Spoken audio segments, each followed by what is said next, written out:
नमस्कार, हम छत्तीसगढ़ देख रहे हैं आप और मैं हूं आपके साथ अवंतिका श्रीवास्तव। रुक करेंगे छत्तीसगढ़ की तमाम महत्वपूर्ण खबरों का। और सबसे पहले बात कांग्रेस प्रदेश प्रभारी कुमारी शैलजा की, जो कि 3 दिनों के दौरे पर रायपुर पहुंच चुकी हैं। रायपुर पहुंचने पर उन्होंने कहा कि कांग्रेस के राष्ट्रीय अधिवेशन पर पार्टी के बड़े नेताओं के साथ चर्चा करने वाले हैं। इसके साथ ही पार्टी की हाथ से हाथ जोड़ो अभियान पर भी नेताओं के साथ मंथन करेंगी। 26 जनवरी से कांग्रेस का हाथ से हाथ जोड़ो अभियान शुरू होने वाला है।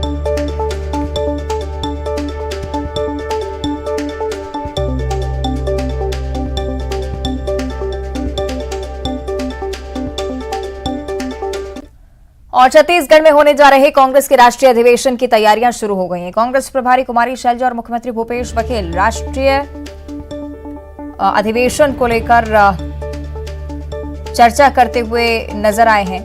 मुख्यमंत्री भूपेश बघेल ने अधिकारियों को अधिवेशन की तैयारियों के भी खास दिशा निर्देश दिए हैं। प्रदेश प्रभारी कुमारी शैलजा ने कहा कि अधिवेशन में 10,000 से ज्यादा लोग आएंगे और यहां से कांग्रेस पार्टी के मजबूती का संदेश लेकर जाएंगे। छत्तीसगढ़ को मेजबानी का मौका मिला है, सफल मेजबानी के लिए सब मिलकर काम करेंगे। उन्होंने कहा कि छत्तीसगढ़ में कांग्रेस सरकार के 4 साल पूरे हो चुके हैं और हमें इस बात पर गर्व है। छत्तीसगढ़ की स्कीम देश भर के लिए मिसाल बनी है। बीजेपी का गुजरात मॉडल खोखला हो गया है। 24, 25, 26 को हमारा महाधिवेशन होगा। आप समझ सकते हैं कि 10,000 से ज़्यादा लोगों का आना एक ऐतिहासिक बात होगी। पूरे देश भर से जो कांग्रेस जन आएंगे तो ज़रूर यहाँ से एक अलग संदेश मजबूती का कांग्रेस पार्टी का लेकर जाएंगे। इस बात पर गर्व होता है कि छत्तीसगढ़ भी एक अपने आप में एक ऐसी मिसाल बन गया है जो सभी लोगों के लिए, पूरे देश भर के लिए। बाकी लोग तो भारतीय जनता पार्टी का तो एक और खोखला नारा शायद अब खत्म ही हो चुका है, गुजरात मॉडल। लेकिन यहाँ पर जो सबको, सबके घर तक लोगों को फायदा पहुँचा है, हिस्सेदारी पहुँची है सरकार में, यहाँ के डेवलपमेंट में, वो अपने आप में एक। चलिए और विस्तार से इस पर चर्चा करेंगे। सहयोगी ममता हमारे साथ लाइव जुड़ रहे हैं। ममता, कांग्रेस का राष्ट्रीय अधिवेशन और सियासी हलचल बढ़ती हुई, दूसरी तरफ बीजेपी की कार्यसमिति की बैठक भी चल रही है और महत्वपूर्ण है कि दोनों दल आमने सामने है, इसलिए आरोप प्रत्यारोप का दौर भी हो। ममता। सॉरी। बिल्कुल, देखिए, कांग्रेस का जो राष्ट्रीय अधिवेशन है उसमें करीबन 10,000 लोग आएंगे। कांग्रेस पार्टी के तमाम बड़े लीडर्स यहां पर पहुंचेंगे। छत्तीसगढ़ में पहली बार ये अधिवेशन हो रहा है और जाहिर तौर पर छत्तीसगढ़ कांग्रेस के लिए भी एक उपलब्धि के तौर पर है, संगठन के लिए भी एक उपलब्धि के तौर पर है और यहाँ के जो कार्यकर्ता है उन्हें भी सीखने के लिए मिलेगा। इस राष्ट्रीय अधिवेशन के जरिए जहाँ पर संगठन की मजबूती को लेकर बातचीत की जाएगी, वहीं मिशन 2023 और मिशन 2024 को लेकर क्या तैयारियाँ हो सकती हैं, क्या रणनीतियाँ हो सकती है, केंद्र के खिलाफ मुद्दों को लेकर जाया जा सके, इन तमाम पहलुओं पर यहां पर बातचीत होगी। कांग्रेस पूरे देश भर से जो कांग्रेस के लीडर्स हैं वो यहां पर पहुंचेंगे। मुख्यमंत्री भूपेश बघेल और कांग्रेस की प्रदेश प्रभारी कुमारी शैलजा आज नया रायपुर गए थे, इंस्पेक्शन के लिए गए थे और उन्होंने उस स्थल को भी देखा और कहां पर जो है लोग जो अतिथि हैं उन्हें रुकवाया जा सकता है, चाहे वो नया रायपुर में स्थित एक जो निजी होटल हो, चाहे जहां पर अधिवेशन होना हो वो जगह हो, चाहे इसके अलावा जो सिक्योरिटी आएगी, जो उनके ठहराने को लेकर व्यवस्था, ये तमाम चीज़ें, खान पान क्या होगा और किस तरह से व्यवस्था की जाएगी, इन पर जो है वो पूरी चर्चा की गई। एक एक जगह पर मुख्यमंत्री भूपेश बघेल और कुमारी शैलजा जो है वो इंस्पेक्शन कर रहे थे। जाहिर तौर पर तैयारियों को लेकर जबरदस्त जोश जो है वो कांग्रेस पार्टी में दिखाई दे रहा है। दूसरी तरफ अगर हम बात करें तो बीजेपी की प्रदेश कार्य समिति की बैठक को लेकर जो वहां पर खासतौर पे अगर हम बात करें तो बीजेपी ऐसी जगहों पर बस्तर और सरगुजा को खासतौर पे साधने की कोशिश कर रही है और यही वजह है कि यहाँ पर बार बार बैठकें आयोजित की जा रही हैं, सम्मेलन हो रहा है। इस बार भी जो सम्मेलन हो रहा है उसे ये कहा जा रहा है कि आदिवासी जो समाज।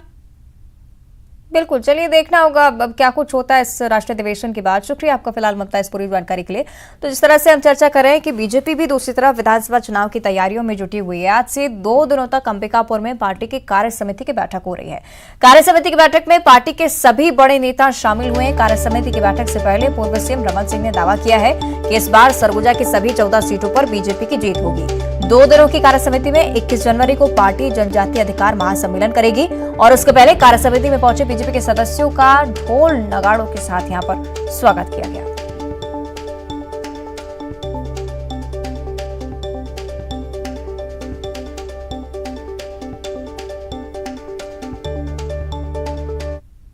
प्रदेश के कार्य समिति की बैठक है। राष्ट्रीय नेतृत्व आया है, शिव प्रताप जी से लेकर सारे राष्ट्रीय नेतृत्व यहाँ पे है, आए हुए हैं। और 2 दिन के बैठक में आगामी 3 महीने की कार्य योजना पर विचार भी होगा, चर्चा भी होगी, और जो चल रहे हैं कार्यक्रम क्रियान्वयन की दृष्टि से उस पर बातचीत होगी।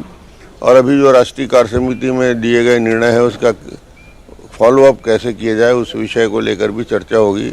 और फिर एक वनवासी सम्मेलन भी है। शानदार स्थिति रहेगी इस बार।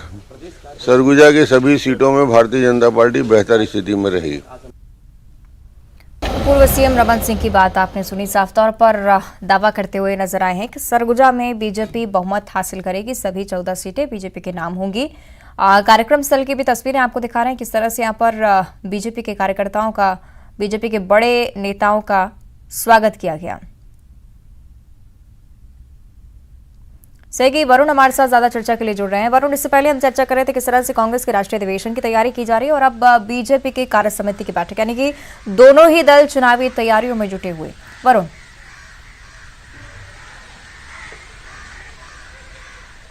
बिल्कुल 2023 चुनावी मामलों की बात हो या सियासी पारा गर्म होने की बात हो, ये अब शुरुआत हो चुकी है सरगुजा में कि जिस तरह से भाजपा की आज लगातार अब 2 दिनों की जो पूरे प्रदेश के जो तमाम भाजपा के पदाधिकारी हैं या जिलाध्यक्ष हैं सभी सरगुजा में मौजूद रहेंगे। लगातार बैठकों का दौर चलेगा, कल तक का ये पूरा दिन भर का भी कार्यक्रम रहेगा। और अब फिलहाल की जो बात करें तो अभी जो प्रदेश के तमाम सभी जिले हैं उनके जिलाध्यक्षों की अभी बैठक जारी है। और जो राष्ट्रीय नेतृत्व पदाधिकारी की बात हो या फिर प्रदेश के पदाधिकारी की बात हो, अरुण साव से लेकर अजय जामवाल तक बड़े दिग्गज यहाँ पर मौजूद हैं। फिलहाल जो जिलाध्यक्ष हैं उनकी बैठक हो रही है। और ऐसे में अगर बात करें कि जिस तरह से ये जो इस बैठक को देखा जाएगा वो सियासी एक जो 2023 का जो सियासी पारा है वो चढ़ चुका है, क्योंकि भाजपा जिस तरह से शुरुआत की है कि तमाम जो प्रदेश के पदाधिकारी है वो फिलहाल सरगुजा में मौजूद है। और सरगुजा से ये जो 2023 का है ये शुरुआत हो चुका है भाजपा के लिए।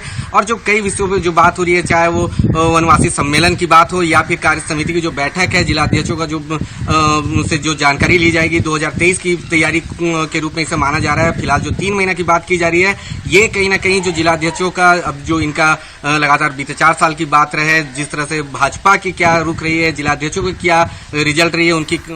चलिए, इन तमाम बातों के बाद निष्कर्ष क्या होता है ये देखने वाली बात होगी। शुक्रिया आपका वरुण इस पूरी जानकारी के लिए। और अब अंबिकापुर से बड़ी खबर का रुख करेंगे। नेता प्रतिपक्ष के बेटे पर यौन शोषण का आरोप लगा। इस मामले को लेकर पूर्व सीएम रमन सिंह का बयान सामने आया। इस मामले में पूरी जानकारी नहीं है, साफ तौर पर उन्होंने कह दिया है पलाश चंदेल पर केस दर्ज हुआ है। अभी तक रमन सिंह को इस बारे में जानकारी नहीं मिली है।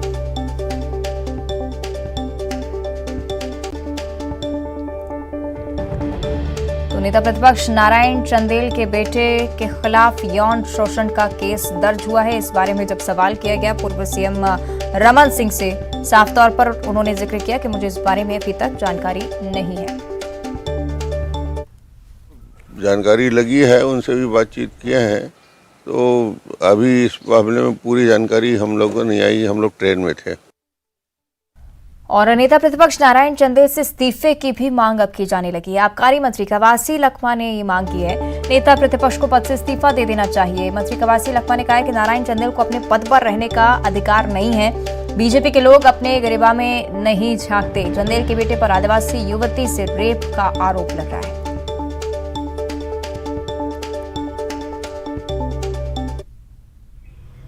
भी मीडिया के माध्यम से देखा है,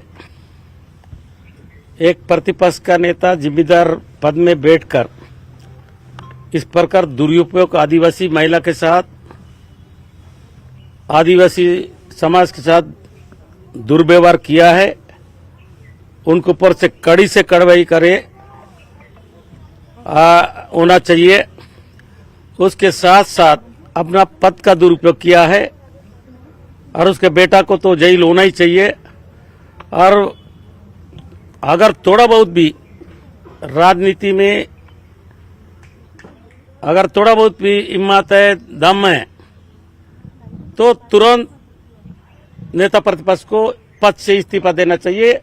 जब जांच हो, दूध का दूध हो, पानी का पानी हो, तब तक नेता प्रतिपक्ष उस पद में नहीं रहना चाहिए। मुख्यमंत्री कवासी लखमा का भी बयान आपने सुना। नेता प्रतिपक्ष को अपने पद से इस्तीफा दे देना चाहिए, कोई अधिकार नहीं है उनको उस पद पर रहने का, क्योंकि बड़ा गंभीर आरोप उनके बेटे के खिलाफ लगा है। नारायण चंदेल के बेटे के खिलाफ एक आदिवासी महिला ने यौन शोषण का आरोप लगाया है। उसको लेकर लगातार बयान सामने आ रहे हैं। हालांकि दूसरी तरफ बीजेपी यानी कि पूर्व सीएम रमन सिंह इस बारे में चर्चा कर रहे थे कि पूरी जानकारी अभी तक नहीं लगी है, जब जानकारी उन तक पहुंचे उसके बाद ही पूरा मामला स्पष्ट हो पाएगा। लेकिन दूसरी तरफ मंत्री कवासी लखमा ने नारायण चंदेल के इस्तीफे की मांग उठाई है। उन्होंने कहा है कि बीजेपी को अपने गिरेबा में झांक कर देखना चाहिए। और अब छत्तीसगढ़ के लिए एक बेहद ही अच्छी खबर है। धान खरीदी में रिकॉर्ड के बाद एक और रिकॉर्ड छत्तीसगढ़ के नाम। देश का दूसरा सबसे बड़ा धान योगदानकर्ता छत्तीसगढ़ बन चुका है। पुराने रिकॉर्ड टूटने के बाद ये भी हमारी एक बड़ी उपलब्धि है। सीएम भूपेश बघेल की तरफ से कहा गया है, सेंट्रल पूल में देश का दूसरे सबसे बड़ा धान योगदानकर्ता हम लोग बन चुके हैं। सीएम भूपेश बघेल ने ट्वीट कर इस मामले को लेकर बधाई भी प्रदेशवासियों को दी है।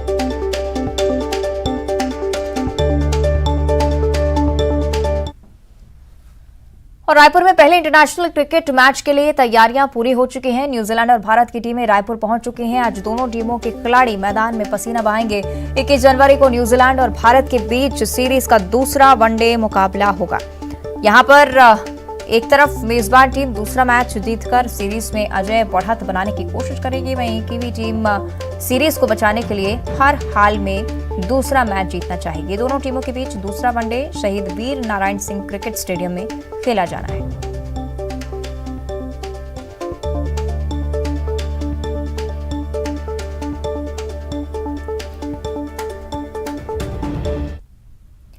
और रायपुर में होने वाले भारत और न्यूजीलैंड के बीच वनडे मुकाबले से पहले दलाल सक्रिय हो चुके हैं। दरअसल स्टेडियम पहले से ही हाउसफुल है, लोगों को अब टिकट भी नहीं मिल पा रहे हैं। ऐसे में लोगों को झांसे में लेकर लोग उन्हें टिकट दिलाने के नाम पर ठगी का शिकार बना रहे हैं। ठगी की शिकायतों पर पुलिस ने कार्रवाई करने की बात कही है।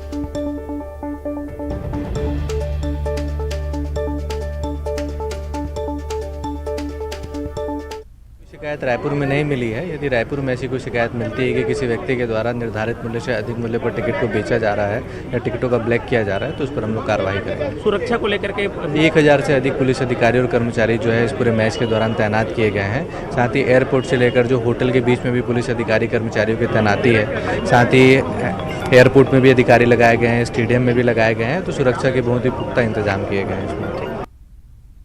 और रायपुर में भारत और न्यूजीलैंड के बीच कल होने वाले वनडे मुकाबले को लेकर क्रिकेट प्रशंसकों में खूब उत्साह देखा जा रहा है। स्टेडियम और आसपास के बाजार में भारतीय टीम की जर्सी बिक रही हैं। इसे खरीदने के लिए प्रशंसकों की भीड़ उमड़ रही है। मैच का टिकट नहीं मिलने से लोग परेशान भी नजर आ रहे हैं। ऑनलाइन टिकट बुक कराने के बाद जिनके घर टिकट अब तक नहीं पहुंचा है, वे लोग क्रिकेट बोर्ड के कार्यालय पर पहुंच रहे हैं।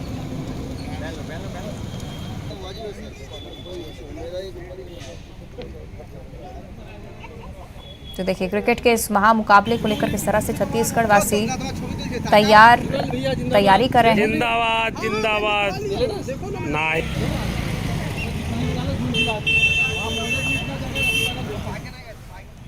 चलिए इस पर और ज्यादा चर्चा हम करेंगे। सहयोगी युगल हमारे साथ लाइव जुड़ रहे हैं। युगल, भरपूर उत्साह एक तरफ प्रशंसकों के बीच, लेकिन दूसरी तरफ चिंता भी बढ़ी हुई है क्योंकि दलाल सक्रिय होने की भी जानकारी, साथ ही साथ लोगों के घरों तक टिकट नहीं पहुंचे हैं। क्या कुछ जानकारी फिलहाल रायपुर को लेकर? देखिए अवंतिका, भारत और न्यूजीलैंड के बीच जो मुकाबले को लेकर के काफी रोमांच है वो देखने को मिल रहा है और रोमांचक मुकाबले होगा ऐसा लोग उम्मीद भी कर रहे हैं। और सबसे बड़ी बात यही है कि टिकट को लेकर के अभी भी उहापोह की स्थिति है वो बनी हुई है। कई जगहों से लगातार शिकायत मिल रही है कि दलाल है वो सक्रिय हैं और कई लोगों के पैसे वो ले चुके हैं दलाल, लेकिन उन्हें टिकट भी नहीं मिल रहा है। साथ ही साथ ऑनलाइन टिकट जिसने बुक पहले कराया है उनकी घर पहुंच टिकट बुक की सेवा की बात कही गई थी, लेकिन अब जो घर पहुंच टिकट घर तक नहीं पहुंच रहा है ऐसे लोग CACS के जो ग्राउंड है वहां पर बड़ी संख्या में पहुंचे हुए हैं। एक तरह से अफरा तफरी की स्थिति बनी हुई है और मैच को लेकर के लोग काफी उत्साहित नजर आ रहे हैं और ये भी अनुमान है कि जब भारत और न्यूजीलैंड के बीच जब मुकाबला होगा तो बड़ी संख्या में जो खेल प्रेमी है, जो दर्शक है, वो पहुंचेंगे। इस बीच पूरे शहर में चौक चौराहों पर जो भारत की जर्सी है, टी-शर्ट है, वो बिक रही है। लोग खरीद भी रहे हैं क्योंकि जब जो जर्सी खरीदेंगे और लेकर के वहां पर जाएंगे और अपने पसंदीदा खिलाड़ियों के नाम लिखे हुए जर्सियां भी यहां पर बिक रही है। भारत को चीयर्स करने के लिए लोग काफी उत्साहित हैं। जो पूरा जो क्रिकेट का खेल है उसे लेकर के काफी उत्साह है यहाँ पूरे छत्तीसगढ़ में देखा जा रहा है।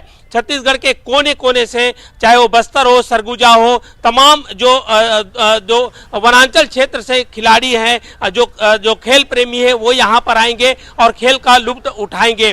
टिकट को लेकर के मारामारी बिल्कुल अभी भी जारी है, बरकरार है। टिकट ऑनलाइन ना तो मिल पा रही है और ना ही जो टिकट काउंटर से मिल रहा है। तो ऐसे में जो खेल प्रेमी है उनके मन में संशय है वो बरकरार है, लेकिन इस बीच दलाल है वो भी चलिए अब सक्रिय है। देखना होगा युगल कल किस तरह की तस्वीरें सामने आती है। शुक्रिया आपका फिलहाल इस पूरी जानकारी के लिए। और अब दुर्ग से बड़ी खबर का रुख करेंगे। भिलाई में बंदरों का आतंक देखने को मिल रहा है। बंदरों ने 9 लोगों को काटकर जख्मी किया है। भिलाई के कैलाश नगर की घटना आपको बता रहे हैं। बंदर के आतंक से लोगों में भी दहशत का माहौल। पिछले 2 दिनों से बंदर यहाँ पर आतंक मचाए हुए हैं।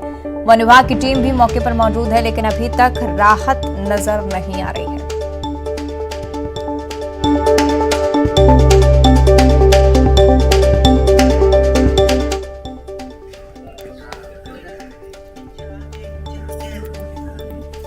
यहाँ बंदर 2 दिन से बहुत परेशान करके रखा है। बच्चे तैयार हैं, जब हम उनको छोड़ने के लिए बाहर निकल रहे थे तो बंदर आंगन में आके हमको दौड़ा रहा है। इसीलिए हम बाहर नहीं जा पा रहे हैं, बच्चे स्कूल नहीं जा पा रहे हैं। हम राशन सामान लेने के लिए, जो भी सुबह की जरूरत की चीजें लेने, हम बाहर नहीं जा पा रहे हैं।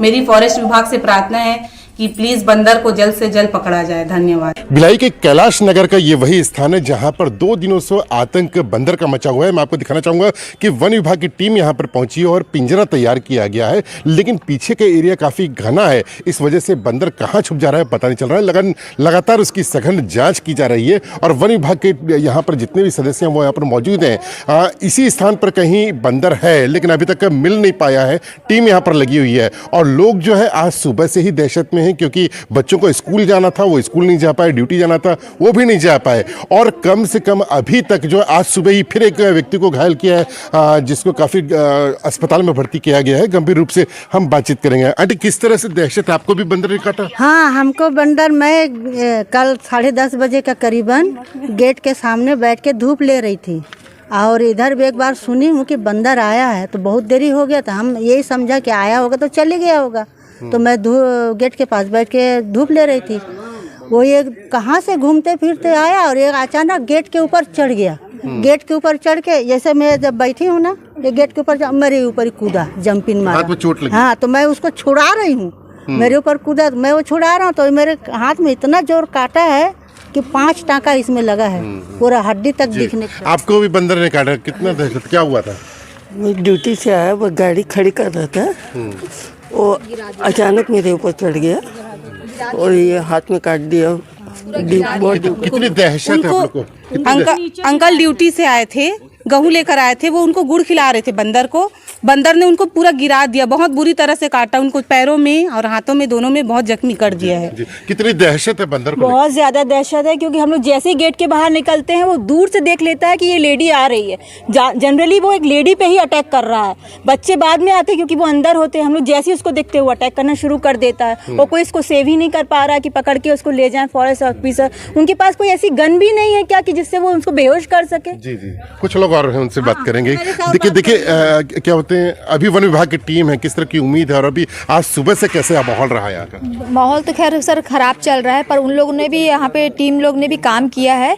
वो लोग ढूंढ रहे हैं, अब हर तरीके से अब मिल जाए तो फिर बहुत अच्छी बात है, क्योंकि सभी के मन में डर बसा हुआ है कि बंदर कब पकड़ा जाए तो हम घर से बाहर निकले। सभी का काम धंधा सब बंद पड़ा हुआ है, सब घर के अंदर बंद है, अभी कोई घर से बाहर नहीं निकल पा रहा है डर के मारे, क्योंकि सभी के ऊपर वो अटैक कर रहा है। जी, तो बंदर का आतंक काफी मचा हुआ है। है वन विभाग की टीम यहाँ पर मौके पर पहुंची है और वन विभाग की टीम जो है वो बंदर को खोजने का प्रयास कर रही है। देखने वाली बात ये होगी कि कब तक ये वन विभाग को सफलता मिल पाती है। न्यूज़ 18 छत्तीसगढ़ के लिए दुर्ग से मिथिलेश ठाकुर।